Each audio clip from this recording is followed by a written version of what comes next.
Top quality और consistent performance के लिए सिर्फ सिल्वर पंप्स। टॉप क्वालिटी और कंसिस्टेंट परफॉर्मेंस के लिए सिर्फ सिल्वर पंप्स, नाम याद रखना। मी सकाळी पण तुम्हाला सांगितलं की काही लोक जे आहेत वादावादी करण्यामध्ये काही ठराविक लोकांना इंटरेस्ट आहे मीडियाच्या सुद्धा की वाद वाढावा। तर मी इथे काही पालकमंत्री म्हणून आलो नाही, पण मंत्री म्हणून जे आहे कुठली कामं काय होतात ते समजून घेण्याचा माझा अधिकार आहे, किंबहुना तो आमदारांचा सुद्धा आहे। तर शासनाचा पैसा जेव्हा खर्च होतो आहे त्यावेळेला तो पैसा कुठे कुठे कसा खर्च होतो आहे आणि त्याच्यामध्ये माहिती आपल्याला घेणं, आपल्याला काही माहिती असेल तर ती त्यांच्याबरोबर शेअर करणं, त्यांना सांगणं, यासाठी मी केवढा बरं मागचे 2 कुंभमेळे आपण केले, त्याच्यामध्ये खूप म्हणजे फ्लायओव्हरपासून बोट क्लबपासून त्र्यंबकेश्वर रस्ते, वेगवेगळे रस्ते, अनेक कामं आपण केली। त्यावेळेला काय अनुभव आला, त्याच्या अगोदरच्या वेळेला काय अनुभव आला, त्या अनुभवाचं सुद्धा थोडंसं त्यातून काही दुर्घटना काही वेळेला झालेल्या आहेत, तर त्या कशा टाळता येतील, ह्या सगळ्या गोष्टी ज्या आहेत मी माझ्या माहितीप्रमाणे, ज्ञानाप्रमाणे, अनुभवाप्रमाणे त्यांना शेअर केलं। काय काय कामं अगोदरच झालेली आहेत ते सुद्धा मी त्यांना सांगितलं आणि ती जर कामं तशी झाली असेल तर त्याचा सुद्धा तुम्ही अभ्यास करा, यासाठी मी इथे ही मीटिंग घेतली। आता मी जसं सांगितलं की आपण आउटर रिंग रोड सुद्धा केलेला आहे, इनर रिंग रोड सुद्धा केलेला आहे, परंतु सतत वर्तमानपत्रात येत होतं की इनर रिंग रोड होणार, इनर रिंग रोड होणार, आणि माझ्यापासून सगळ्यांना काळजी होती की आता कुठे होणार, आणि तो होणार असेल तर कित्येक घरदारं जे आहेत ते डिस्टर्ब होणार।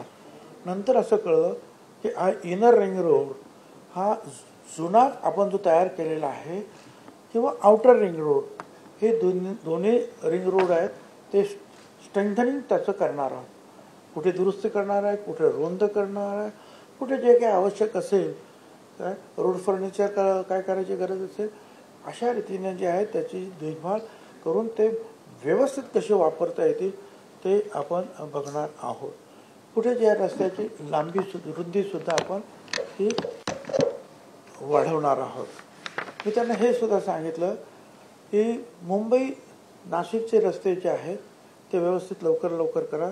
आता सुद्धा जे आहे जिथे जिथे जे आहे बायपास हे अंडरपास सुरू आहेत तिथले रस्ते फार खराब आहेत, कॉन्ट्रॅक्टरचं काम आहे ते रस्ते दुरुस्त करणं, आणि सांगितलं याच्या पुढे एकही अंडरपासचं काम नाशिक शहर किंवा मुंबई नाशिक रस्त्यावर घेऊ नका, कारण ते 2 वर्षामध्ये 1.5 वर्षामध्ये पूर्ण होणार नाही आणि रस्त्यात अडचण निर्माण होईल। आणि मग कुठे कुठे रस्ते जे आहेत, त्र्यंबकेश्वरचा रस्ता सुद्धा जे आहे आपण 6 पदरी करायचा त्यांनी आपण ठरवलेला आहोत। त्याच्यामध्ये सुद्धा मी सांगितलं की वारकऱ्यांसाठी काही एक रस्ता देता येईल का, सायकल ट्रॅक त्याच्यातच करता येईल का, किंवा एकच आपल्याला काही ट्रॅक ठेवून, वारकरी काही रोज जात नाहीत, काही वेळा त्यांना लागणार, बाकीच्या सायकल ट्रॅक सुद्धा त्याचा सुद्धा ते अभ्यास करतात, परंतु कॉन्क्रीट 6 लेन तो रस्ता आपण ते करायचं ठरवलेलं आहे। जे काही काम होईल ते कायमस्वरूपी पुढे सुद्धा 11 वर्ष आपल्याला उपयोगी पडलं पाहिजे शहरातील लोकांना आणि शहराबाहेरून येणाऱ्या लोकांसाठी सुद्धा। ह्या सगळ्या डेव्हलपमेंट जे आहेत कायमस्वरूपी असल्या पाहिजेत, त्याच्यासाठी आपण प्रयत्न केला पाहिजे। आणि मग त्याच्यासाठी साधूग्राम जर असेल तर आता त्याच्यामध्ये काही ठिकाणी जे आहेत काही 94-97 एकर काहीतरी काय आहेत, हेक्टर ते आहेत त्याच्यामध्ये, पण अजून ते 350 समथिंग 350 एकर आहे सर, प्लस 600 टेंट सिटी साठी पण मागणार आहे। मग ते त्याचं काय करायचं, कायमस्वरूपी आपल्याला ते घेता येईल का, त्याचा ते विचार करतात, कारण ते भाड्याने घेतल्या किती भाडं वाढतं आहे त्याचा सुद्धा अभ्यास करा। आणि किंवा त्यांच्याकडून सुद्धा ज्यांची जागा आहे त्यांच्याकडून काही प्रपोजल येतात, तर TDR संदर्भात आहेत की कशाच्या संदर्भात आहे, काय काय आहेत माझ्याकडे लोक येतात, त्याच्यातला काही अभ्यास करून सरकारकडे आपलं काय जर जोर लावायचं ते करूया, कायमस्वरूपी ते करता येईल। त्यातल्या एका भागामध्ये जिथे आपण ते ताब्यात आहे तिथे जसं प्रगती मैदान वगैरे आहे तसं काही एखादं जे एक्झिबिशन सेंटर मोठ्या प्रमाणावर आपल्याला निर्माण करता आलं, कुंभमेळ्याच्या वेळेला ते आपल्याला रिकामं जास्ती म्हणजे मोकळंच असतं ते, आणि काही स्ट्रक्चर असतात ते सगळे वापरता येतील.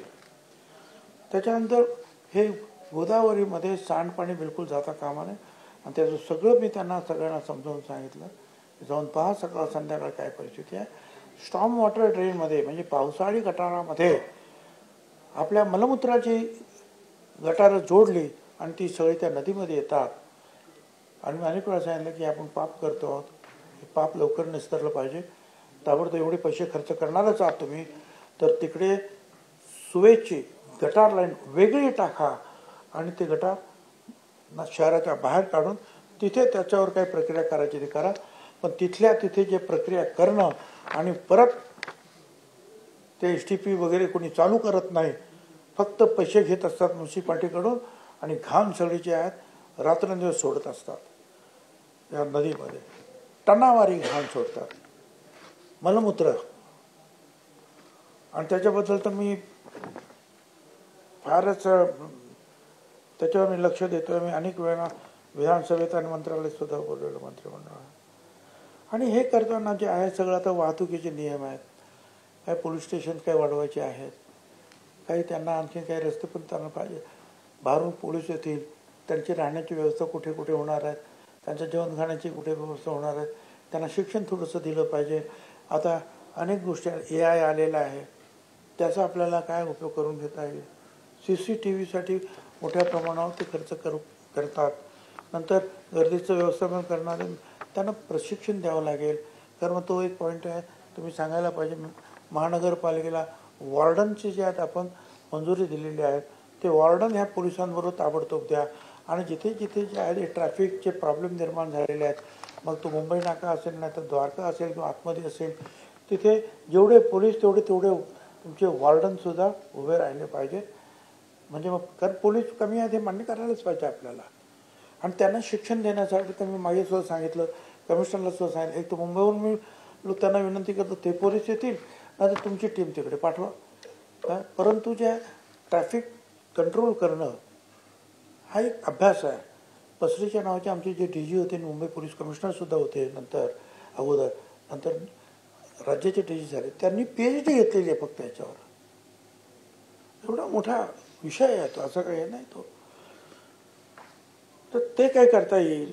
आणि नंतर गोदावरी नदीवर त्र्यंबकेश्वरला जिथे घाटाचं काम करतात, हा रामकुंड जो आहे तो घाट मोकळं तर झालं पाहिजे ना, रुंद झाला पाहिजे, मोकळा झाला पाहिजे. ज्या वेळेला कुंभमेळ्याच्या वेळेला टेम्पररी पुढे काहीतरी लांब टेंट टाकता येतील की जिथे महिला वगैरे जे आहेत, पुरुष वगैरे जे त्यांचं जे वस्त्र त्यांची बदलायचं वगैरे असेल, चेंजिंग रूम्स असतील ते करता येतील. परंतु आपण प्रयागराज शेकडो एकर जमीन अशी मोकळी तिथे आहे म्हणून ते करू शकतो. इथे 1 एकर काय अर्धा एकर मोकळी जागा नाही राहत तुमची, आणि आपण प्रयागराजवर तुलना करतो. तर जे काही शक्य आहे तेवढं तर रुंद करा. आणि ते घाट वगैरे जे आहेत, आता आपण एका बाजूचा घाट वाढवलेला होता, दुसऱ्या बाजूला सुद्धा आपण तो घाट वाढवण्याचं त्यांचं ते प्रपोजल आहे, ते चांगलं प्रपोजल आहे, ते ठीक आहे करा. त्र्यंबकेश्वरला सुद्धा प्रयागराज जे आहे मोठ्या प्रमाणावर त्याची व्यवस्था करून नक्कीच जे आहे पाणी तेच आहे, पवित्र पाणीच आहे. आणि कायमस्वरूपी पाणी कसं येईल गोदावरीचं, याच्यामध्ये सुद्धा जलसंपदा लक्ष घालत आहे की तिथे कायमस्वरूपी तिथं पाणी आलं पाहिजे. आणि मग काय गोदावरीचं स्नान करायचं, लोक करतील ना तिथे स्नान, कुंभमेळ्यात सुद्धा करतील, नाहीपेक्षा दुसरा काही मार्गच नाही. ते कुशावर तेवढं लहान आहे, ते साधू संत जितकोण तिथे करेल, कोण बाहेर करेल. तर त्याच्यावर आमची ती चर्चा झाली आहे. आणि हे सगळं करताना रामकाल पथ असो किंवा हे रस्ते रुंदे करत असता किंवा आणखीन जे काय करत असताना हे जे हेरिटेज जे आहे आपलं ते कुठे डिस्टर्ब होऊ देऊ नका. आणि सौंदर्य जे आहे कुठे बाधित होणार नाही याचीसुद्धा काळजी घेतलं पाहिजे. कामाचं काटेकोर नियोजन करा. या 2 महिने जे आहे त्याच्यामध्ये तुमचे पेपर्स वर्क सगळं तयार झालं पाहिजे, एजन्सीज फिक्स झाल्या पाहिजे. आणि फेअर सीझन ज्याला आपण म्हणतो तो ऑक्टोबर नंतर सुरू होतो, पावसाळा कमी झाल्यानंतर, बंद झाल्यानंतर ताबडतोब कामाला सुरू झालं तर पुढच्या काही महिन्यामध्ये ती कामं ज्यात आटोक्यात येतील. नाहीतर ते तुम्ही जानेवारी आणि फेब्रुवारीपर्यंत कागदच करत बसाल तर मग काही कामं काही होणार नाही. आणि याचबरोबर काही वर्तमानपत्रातून सुद्धा काही बातम्या येतात. काही ठिकाणी जे आहे ठपका ठेवला जातो की बाई ह्या कॉन्ट्रॅक्टर लोकांचं काही कार्टेल तयार होत आहे का, ते काही गडबड चालली आहे का, त्यांच्याकडे ते आम्ही चौकशी करतो काय आहे ते होणार नाही याची ती काळजी येतो. त्यांच्याकडे सांगणं माझं काम होतं. मी ते त्यांना सांगितलं, हेही सांगितलं की हेड ऑफ द डिपार्टमेंट सगळ्यांनी पुढचे काही दिवस तरी काही वेळ टी व्ही पाहावेत आणि निदान सकाळचे 3-4 वर्तमानपत्र तरी वाचा. म्हणजे त्याच्यातून तुम्हाला कळेल की नक्की काय तुम्हाला लोक काय म्हणतात आणि अडचण कुठे आहे. मग ती पोलिसांच्या बाबतीत असेल, म्युन्सिपाल्टीच्या बाबतीमध्ये असेल, सरकारच्या बाबतीमध्ये असेल, PWDच्या बाबतीमध्ये असेल. अंबडचा सुद्धा रस्ता जो आहे हा तिथे ड्रेनेज लाईन टाकून सिमेंट कॉन्क्रीटचा करण्यात येणार आहे, जो मागे बघायला तुम्ही आम्हाला नेला होता. तर हे सगळे असे अनेक कामं जे आहेत ते मार्गस्थ आहेत. काही ठिकाणी जिथे मला वाटलं तिथे मी सांगितलं की हे मला थोडं चुकीचं वाटतं, हे होणार का वेळेवर, हे होणार नसेल तर ते सुरू करू नका, होणार असेल काम सुरू करा, हे पण सांगितलेलं आहे. आणि पैसे कुठून आणले त्याचंसुद्धा त्याने काही गोष्टी सांगितल्या. काही सरकार करणार आहेत, काही वेगवेगळे डिपार्टमेंट करणार आहेत. काही ठिकाणी जे आहे अर्थातच भारत सरकारचे काय ज्या एजन्सीज आहेत त्या आपण काम कर नाही वगैरे जे आहेत ते काम करतात. तर अशा रीतीने जेवढी मला माहिती होता, अनुभव होत्या, ह्या सगळ्या गोष्टी त्यांच्या कानावर टाकल्या. काय आणखीन करायला पाहिजे ते पण त्यांनी इन्स्ट्रक्शन दिलेले आहेत की ते टर्मिनल वाढवण्याच्या दृष्टीने. तर त्या कामाचं सुद्धा त्यांनी मुख्यमंत्र्यांची मीटिंग घेतली. त्याच्यामध्ये त्यांनी 18 पॉईंट सांगितले आणि अतिशय उत्तम योग्य सांगितलेले आहेत. पण तुमच्यासारखा अनभिज्ञ पण आज माहिती घेतली. हे काय की त्यांचं बरंचसं पेपर वर्क जे आहे ते झालेलं आहे. मंजुरी कुठून घ्यायची, काय करायचे, त्याच्या काही मंजुऱ्या यायच्या त्या आल्यात, काही यायच्या आहे, प्रयत्न सुरू आहे. मी त्यांना हेच सांगितलं की आता याचं काम जे आहे पाऊस संपला की कामाला सुरुवात झालीच पाहिजे, तरच ते होईल, नाही तर होणार नाही. आणि जे होणार नाही ते काम घेऊ नका. आता मुंबई नाशिकचं मी सांगितलं अजिबात याच्या पुढे अंडरपासचं काम घ्यायचं नाही, कारण होणार नाही. तुम्ही खोदून ठेवाल काय आणि काम होणार नाही. करा तुम्ही, कुंभमेळा संपला ना मग आणखीन काय अंडरपास करा, आणखीन काय खोदा. मग तोपर्यंत आता करून कसं काय चालेल. द्वारकाचं पण हे मुंबई नाशिकच्या रस्त्यावर पण सुरू आहेत कामं. तुम्ही आता गेलात ना तिथे, तर जिथे जिथे अंडरपास सुरू आहेत त्याच्या आजूबाजूचे पण रस्ते एवढे प्रचंड खराब आहेत आणि मोठे मोठे ट्रक्स आहेत आपल्याकडे येणारे 20-20 टायरचे. पण तीच गोष्ट ही ती द्वारकाची पण आहे. द्वारकाची सकाळी मिटिंग झाली माझी नाहीच्या इंजिनियर्सबरोबर.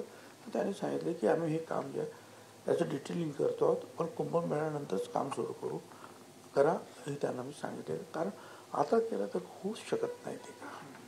साहेब पण मग तोपर्यंत ट्रॅफिकचं नियोजन कसं केलं त्याबद्दल? ट्रॅफिकचं नियोजन जे आहे आता असले पोलीस आणि जे आपण जे गाड्या चालवणारे, लाल असला तर थांबणेच, पिवळा असला का थांबणेच. पिवळा आला की थांबायचं, लाल असला तर बिलकुलच थांबायचं, परत पिवळा परत हिरवा झाला सिग्नल की पुढे जायचं. हे लोकांनी पण पाळायचं आहे. आणि पोलिसांनी सुद्धा कसं मग सांगितलं तुम्हाला मी की त्याचं जर ट्रेनिंग द्यायचं असेल तर मुंबईच्या लोकांना आपण बोलू. कारण एवढे ट्रॅफिक कंट्रोलचे अनुभव काही पोलिसांना असतो, काही नसतो. तर म्हटलं शिकून घ्या आणि एवढं काही काळजी करण्यासारखं कारण नाही. मी आता अनेक वेळा तिथे जातो, कित्येक वेळा साध्या गाडीतून सुद्धा मी चक्कर मारतो तुमच्या द्वारकाला. अर्ध्या मिनिटामध्ये क्लिअर होतं, 1 मिनिटामध्ये क्लिअर होतं. अरे मुंबईला सुद्धा आम्हाला 2-2, 4-4 मिनिटं थांबावं लागतं राव. आता टनेल केले, हे केलं, ते केलं तरी सुद्धा तर एवढं तर थांबावंच लागणार ना. कारण काही जरी झालं तरी पादचाऱ्यांना रस्ता ज्यावेळेला ओलांडायचा आहे तेव्हा तुम्ही थांबणार की नाही गाड्या? थांबणारच. ही जी अंडरपासची कामं आपण आता करू नका सांगितले, कदाचित हीच कामं वर्षभराआधी सुरू झाली असती तर आतापर्यंत ही कामं अर्धी झाली असती. हे लेट झालं वाटत नाही? मी त्यांना बोललो तुम्ही पावसाळ्यात का कामं सुरू केली, उन्हाळ्यात सुरू करायचे होते ना, झटपट झाली असते. 9 महिन्यामध्ये एक हे सुरू होऊन झालं असतं ना. पण जाऊ दे, आता सुरू झालं तर त्याला काय अर्ध थांबवलं तर आणखी गडबड होईल. पुढे अनभिज्ञ नाही म्हणजे काय अर्थ आहे, अधिकारी काम करत आहे, कुंभमेळ्याची जी काही ती समिती आहे ती काम करते आहे काय, आणि ते आयुक्त वगैरे त्याच्यामध्ये आहेत ते काम करत आहेत. बाकीचे काय मला काय म्हणजे बाकीची मला माहीत नव्हती, ती माहिती मी घेतली इथे म्हणून त्याची मला माहिती आहे. मला असं काही वाटत नाही, कारण त्यांना ते सगळं माहिती आहे काय करायला पाहिजे.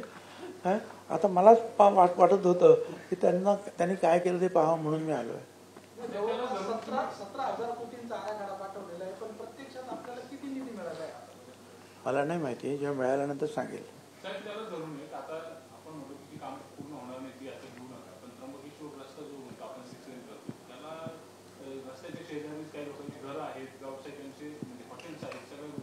ते मी त्याची चर्चा झाली काय, आणि त्याचा अभ्यास करूनच काम करतील.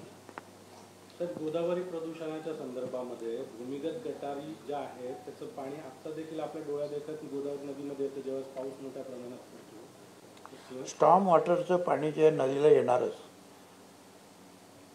स्टॉर्म वॉटर ड्रेन त्याला म्हणतात, ते वेगळे असतात. ते पावसाळी पाण्यासाठीच असतात. त्याच्यामध्ये मलमूत्र सोडायचं नसतं. मलमूत्र सोडण्यासाठी स्वेज पाईपलाईन वेगळी असते. पण तिकडे जे काय झालेलं आहे त्या भागात ते सगळं स्वेज म्हणजे मलमूत्र जे आहेत त्या वेगळ्या लाईनमध्ये न टाकता ते स्टॉर्म वॉटर ड्रेनला जोडलं, पावसाळी पाणी गटार, आणि ते सारखं आतमध्ये येत आहे.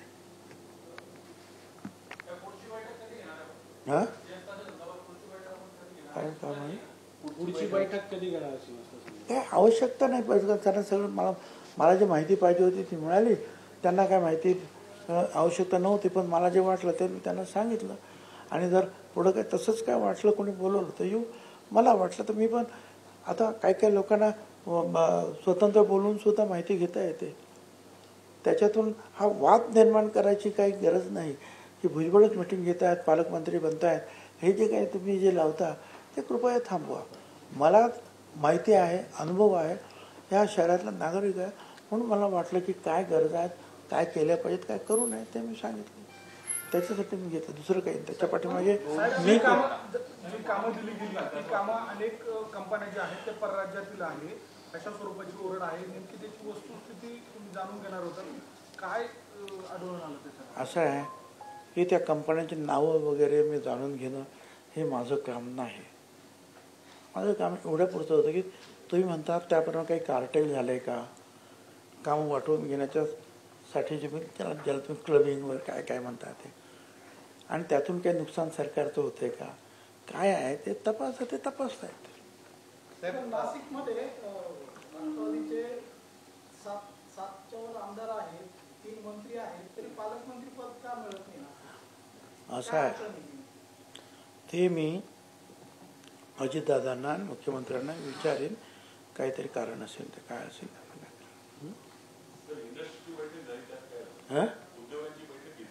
ते झालं. त्याच्यामध्ये जे आहे तो एक उद्घाटन आपण जे सुरू केलं होतं, आपणच इथे दिलं, जागा दिली होती ती काय इलेक्ट्रॉनिक टेस्टिंग लॅब, त्याचं उद्घाटन करायचं आहे. नंतर हे जे आता येथे 57 का 58 हेक्टर जागा आहे तिथे कायमस्वरूपी जे आहे आपल्याला दिल्लीसारखं जे आहे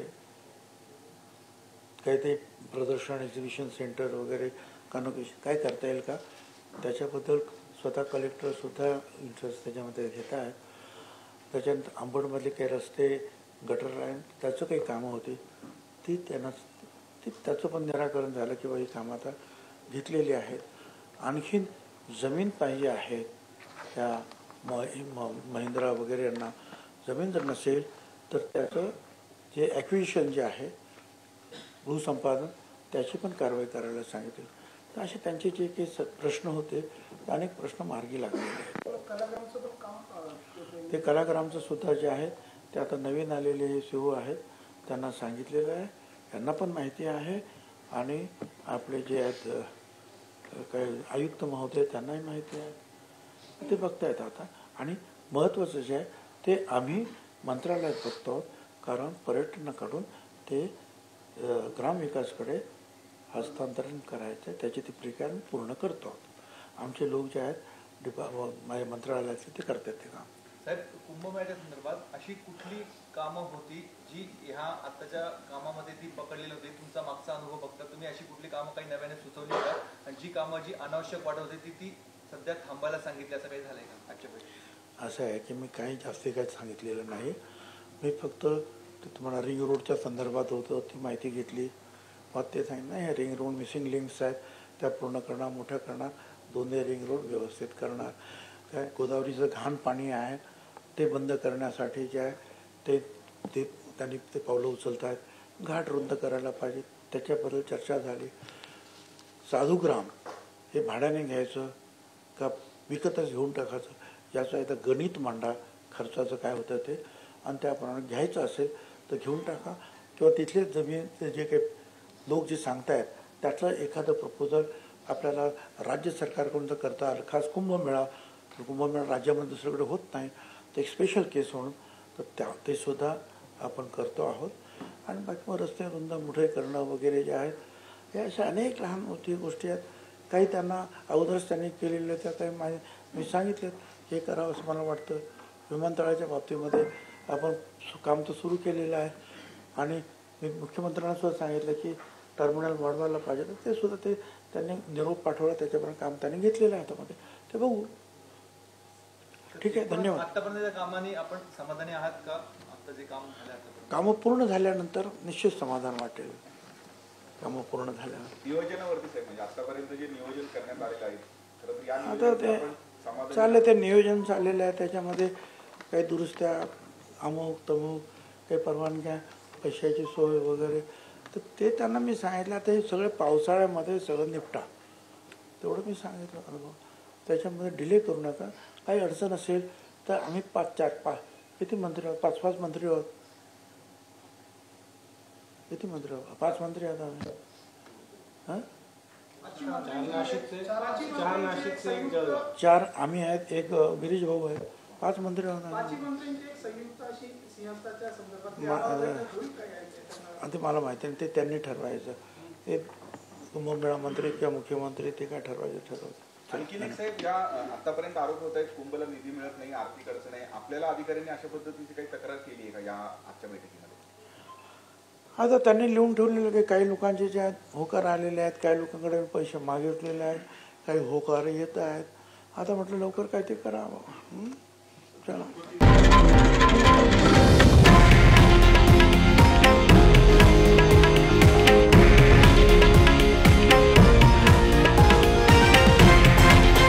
हे आहे देशातील नंबर 1 न्यूज नेटवर्क आणि आपण पाहत आहात TV9 मराठी, एकमेव.